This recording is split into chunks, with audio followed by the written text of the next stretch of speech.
2023 weather window number 2. First one was January 14th and 15th. This is February 11th. Last week we had back-to-back minus 42°C wind chill every night for the whole week. And here I am out in the snow, 100 kilometers from home. And there's few things I like more in nature than this. These towering evergreens. And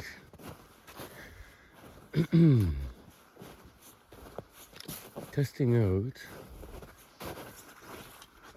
the Haven tent there. No. This thing is amazing. It is truly amazing. I'm just flabbergasted by how well they did this. I was looking at all these winter tarps. They're all like this. They have doors, right? This is a porch mode right now. This door is tied up. Look at that. It has a buckle to tie it up. Everyone else is using shock cord to figure out what to do with these doors. On the ends, they have a line tensioner and a hook. It's just like a Dutch hook. So like every loop has a line tensioner and a guy line already attached. The ridge lines have these hooks. I mean, this is so easy to do. Just hook that on and pull this. As I put some shock cord on here, and I got these little S-Biners. So, wrapping around the tree, it works just like the hook. In fact, it's better. This can't come off. These things are very small. I mean, there's my thumb. They're small, they're stainless.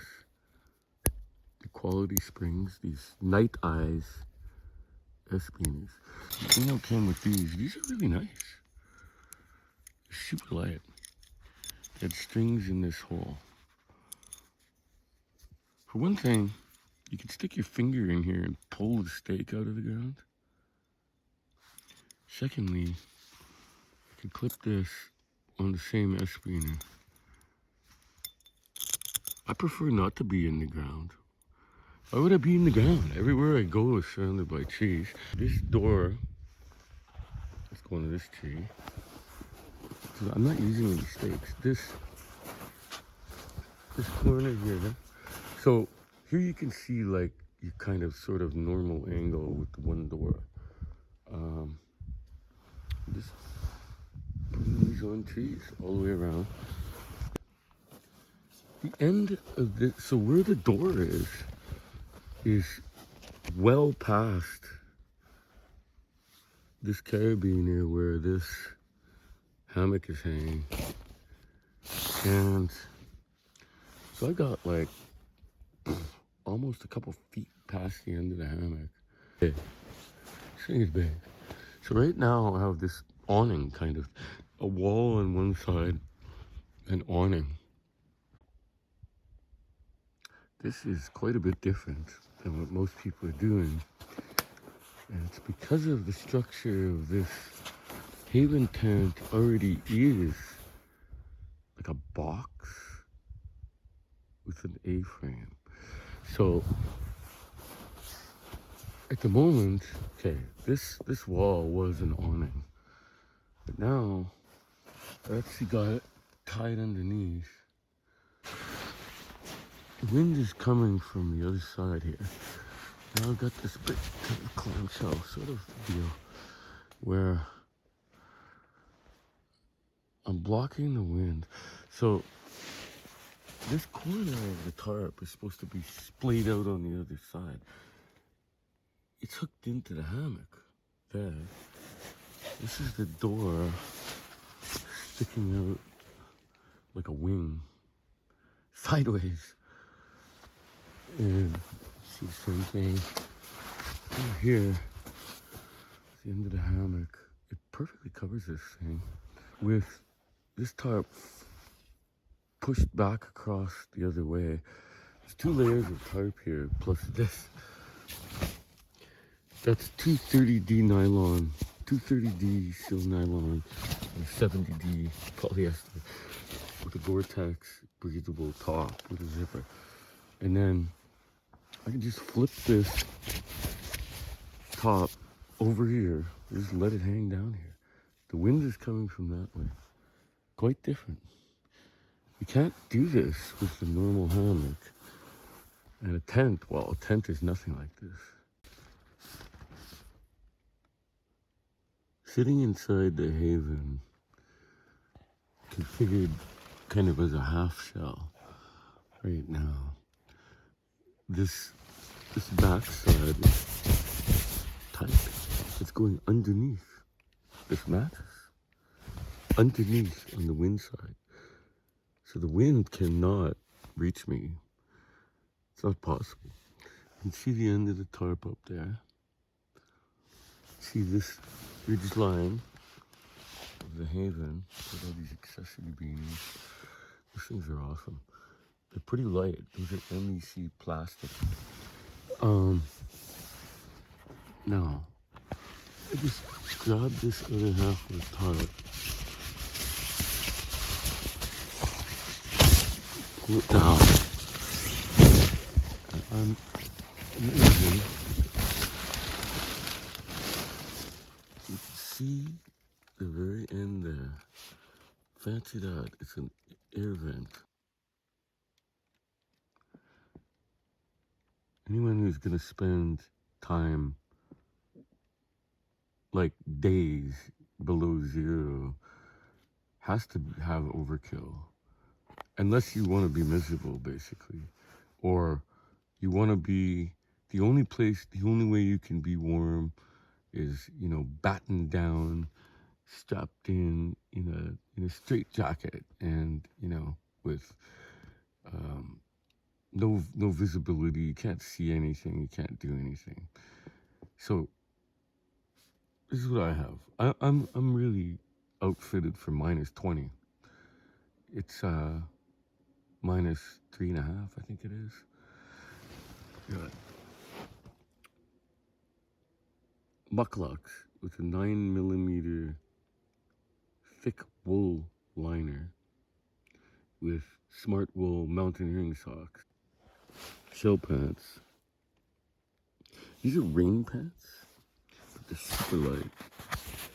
And it's one of my most used items.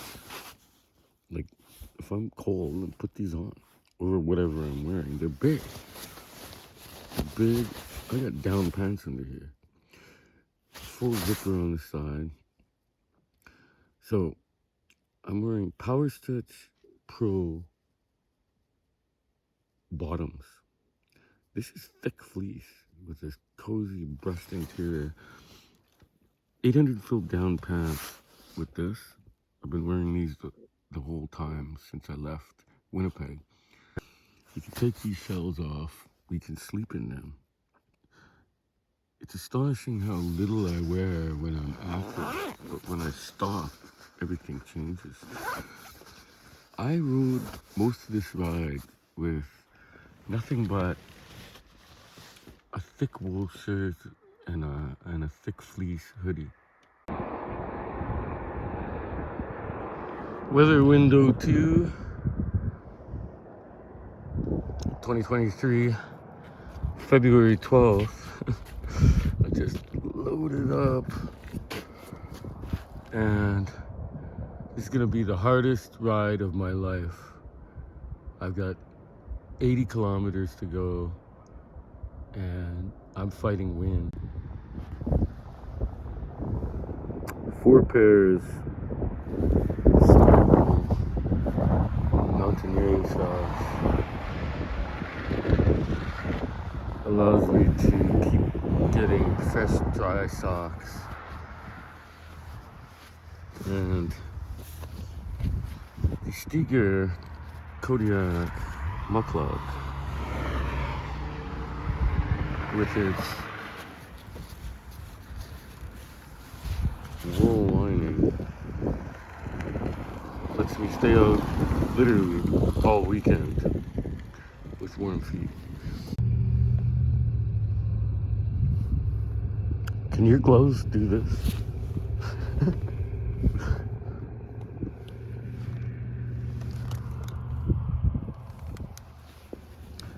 Being cold is optional. It's a choice you did not make.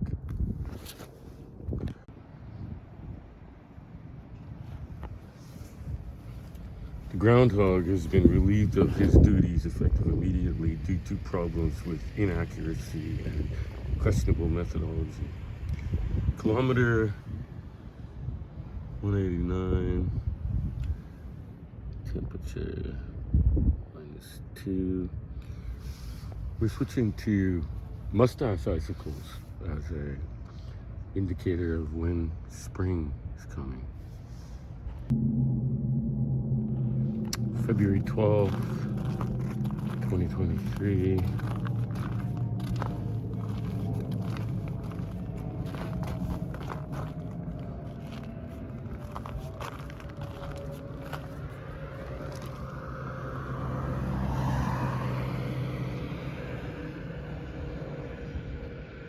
Doing 13 kilometers.